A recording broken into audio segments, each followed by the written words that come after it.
I smelled the smoke before I saw the flames. Agatha had been trained not to fear the heat, but she was still nervous. We could see the wind was carrying the fire southward. We made our way up a hill to better appraise. That is when I heard a small cry, like from a forest animal perhaps, but no, it was unmistakably a child. Agatha gave a brief reflexive resistance, but then we made our way down towards the fringe of the inferno. The heat already making my reins feel like leather hot from a cleaning stew. Sweat dripping down my forehead. We paused, a length from the crackling grass. The trees above us were resisting the attack from the neighboring ones, just barely. Then, the voice again. Ha! We flew past a falling branch, grazing my shoulder. I unsheathed my sword, though I didn't know what good it would do. The voice, again, and again, and then, there it was, a child. A girl, a small one, wailing, her face sooted or muddy, her little smock washed in blackened smoke. She looked marveled and possibly relieved as I approached. I side-saddled, leaned, and gripped her arm as gently as I could and lifted her in front of me on the saddle.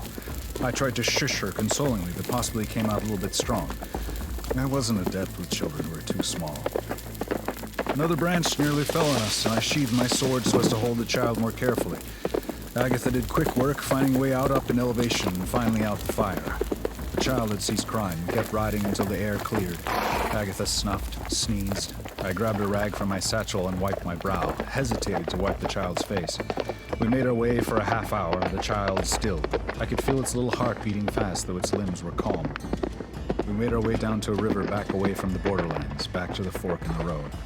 I dismounted with the child, brought it to the river, and wiped its little face with a barely clean rag.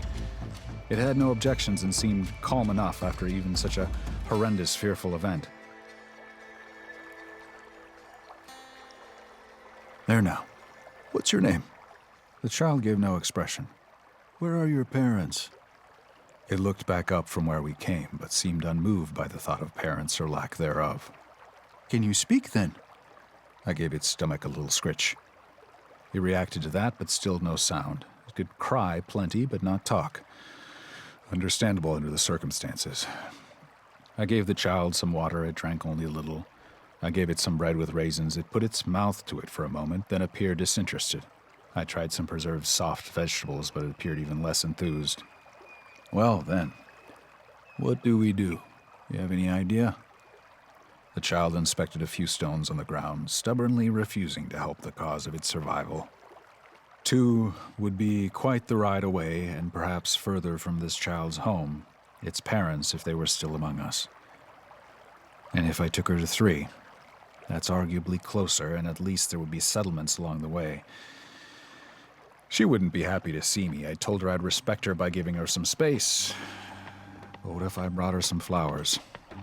Idiot. She would hate that. I laughed to myself again.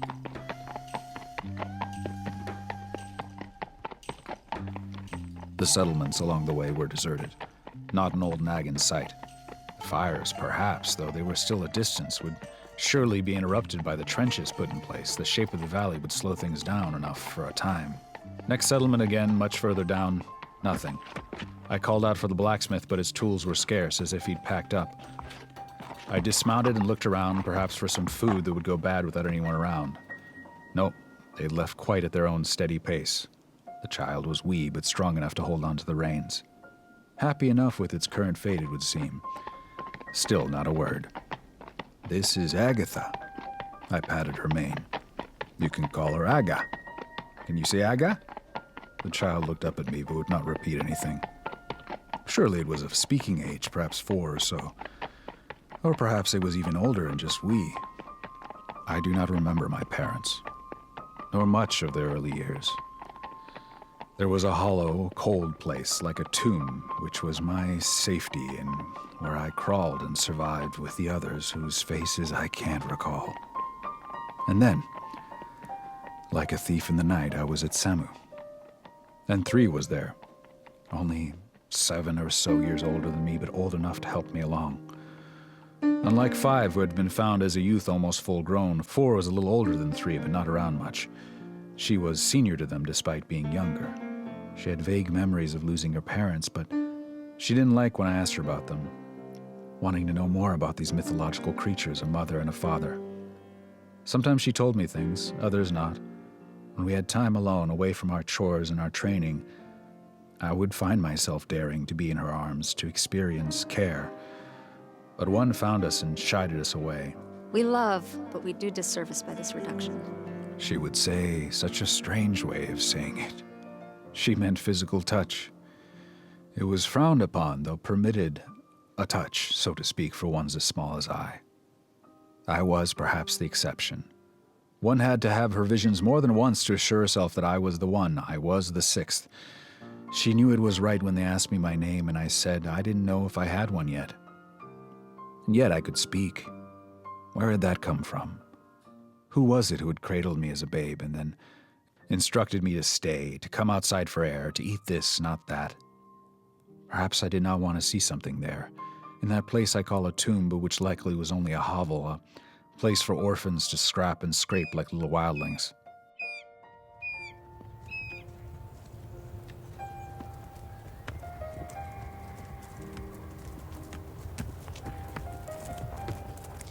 Don't you tell me it's mine.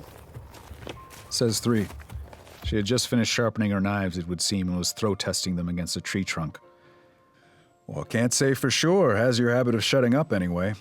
3 looked the child up and down, gripped its face rather roughly like you would a dog, though the child didn't seem to mind. You went to the borderlands, then? How'd you know that? Soot. You never knew how to clean your own face, let alone a child's. I had Rita do a flyover. She warned me of your coming, told me of the fires. She can do that now. Well, it's imperfect, but it's what I gleaned.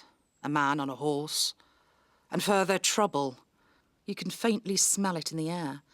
I suppose I can't credit Rita with that. The child had her eyes on the falcon perched on the lodge. Come, I'll give the child a wash. Funnily, I think I might have clothing for it. Boys, but that doesn't matter. We sat outside in the dusk and had supper. The child picked at it again, but did eat some of the bread I'd offered earlier. 3 had put her in a little shepherd's costume, something ceremonial with yellow trim. A little goat embroidered on it. Where in the world did you get that? The settlements you passed? Deserted still, I imagine. They got word of the borders expanding. It was decided by Lord Grey to fall back to his castle walls for safety. Sounds generous, but surely they didn't have a choice. I hope they'll be back. Don't know why I picked up this little outfit, couldn't help myself. I was going to refashion it for something, maybe. About that. Not sure what to do with it. Yes. Perhaps one will have a vision and she'll be one of us. Although, hopefully not. Certainly, perhaps, but can hardly separate it from its parents should they still be alive. You were not much bigger when you came to us. Her tone made me blush. What? Nothing. Are you ashamed? I am not. But let's not speak on it. It was in grief for 4. That is what we will forgive ourselves for. I was not acting out of grief. 6. 3. Please.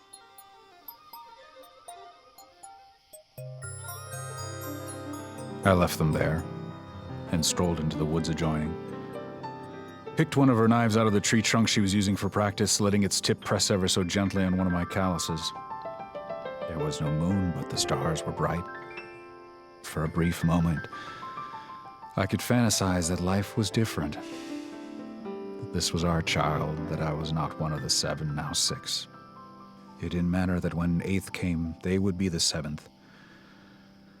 For no one knew us. We embraced our insignificance. We never spoke of who we were. We only sought to follow the path, the one set by one whose visions we believed, for that was our way forward.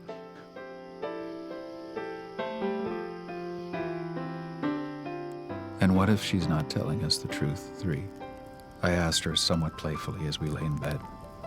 That night, You're joking. when I thought everything would change and nothing Of course, did. we've all thought that. I've been thinking that since I was young. I always thought we all entertained that. What does it matter? You think it makes any of what we do any less extraordinary? Perhaps it would make it more so if she was able to lie to us, lie to herself. Don't you think? The belief is what propels us forward, and that is an act of love for one. That is what I think. I am pained to think what my life would have been without her. I felt sheepish and small. I didn't know why I'd asked her that. Three had a way of putting me in my place with her tone of voice. I suddenly regretted what we'd done. Not the act, but perhaps I'd been a fool. Perhaps I should have sought out someone, a stranger, and made sense of my feelings there. I'd sullied what we had. What we had was sacred, and now it felt like it would all change. I forgot all that the instant she turned and kissed me. And then she told me I should go and not return for a long while.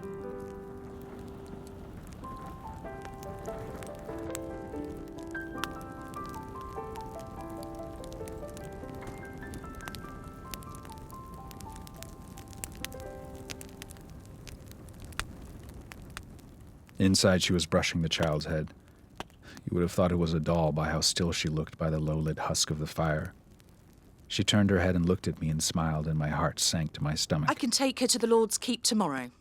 The nearby settlers are there. Perhaps they'll recognise her. Or perhaps they'll have some means to keep her safe until the parents are found.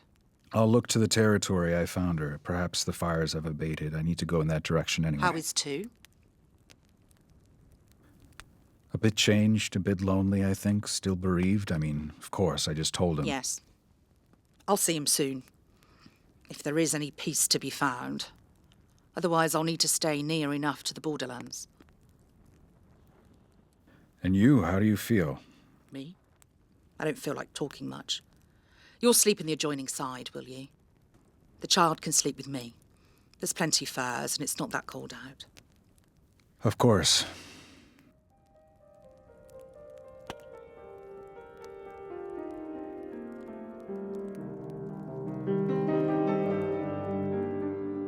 The child slept in as I prepared to make my departure, and it felt for the best. Three held my ankle as I mounted Agatha. She wouldn't look me in the eye. Don't try anything foolhardy. And please, either see me or two before you head back west. I'll have Rita make a trip to relay the message.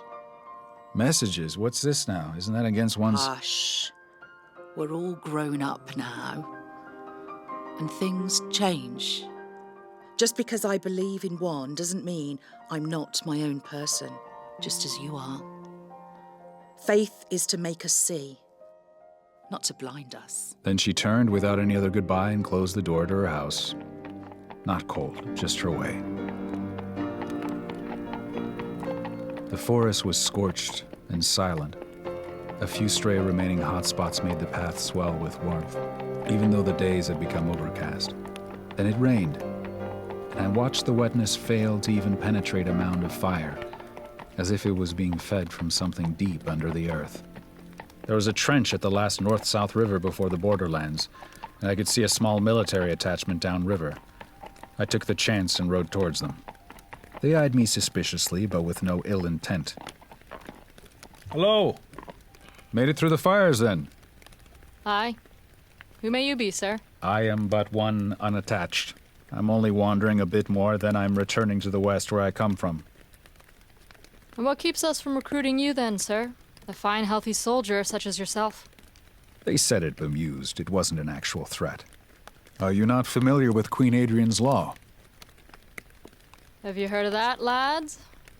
Lucky for you, I have, aye. Any man or woman unattached, belonging to none, fighting for none but himself, shall be free to inhabit my land, and should in any land be welcome as its guest. Did you lot know that? The soldiers seemed tired and disinterested. I know you knew it, Sir Knight, if that's what you like to be called, but I ask for the benefit of my men. They've not seen your likes in a while. They've been through a little hell, you understand, some of them mere children, and it is bracing to see a man, alone such as yourself, face the world, evil as it may seem these days. Have you been here long?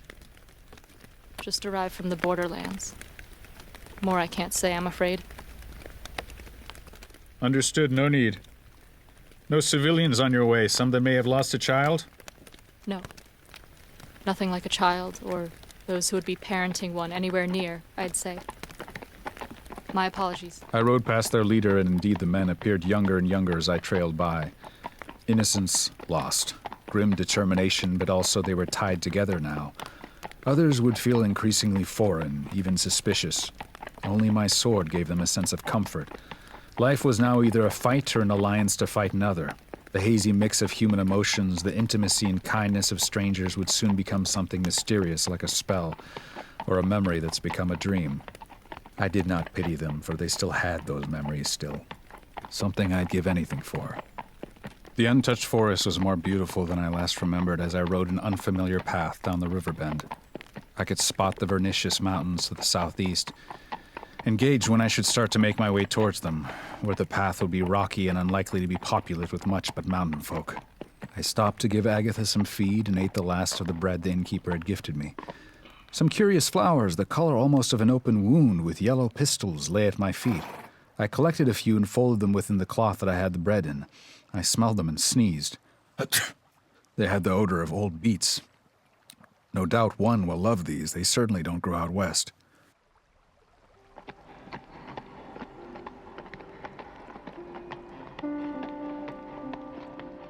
I trusted Agatha down a thin canyon that was unwise by sight, but I had learned to trust her instincts over my training. I suppose 3 was right. We had long abandoned the zealotry of our youth. Perhaps it was one's intention all along to make rules that could ultimately be bent. Undoubtedly, losing 4 had changed things somehow. I arrived at a spring, a delicate mossy waterfall, and the sun passed over it, and it was the perfect place to stop and reflect. I missed 3 and began my meditation. I gave it a face. Only then, as I closed my eyes, I saw the face of the strange boy. I saw him reciting it, and miraculously it was all there. It repeated 3 times. I dare say I was crying. Something came up like a well deep underground. I could feel the cavern, the tomb as I remembered it where I was found. If I were differently thinking, I would have imagined it was right next to me, through the rock, and I had arrived at the place of my birth. Could it be possible? No, this was something else. Something had just caught up with me. A realization. What did the boy have to do with it? Agatha pushed her face against the side of my head and woke me from my reverie.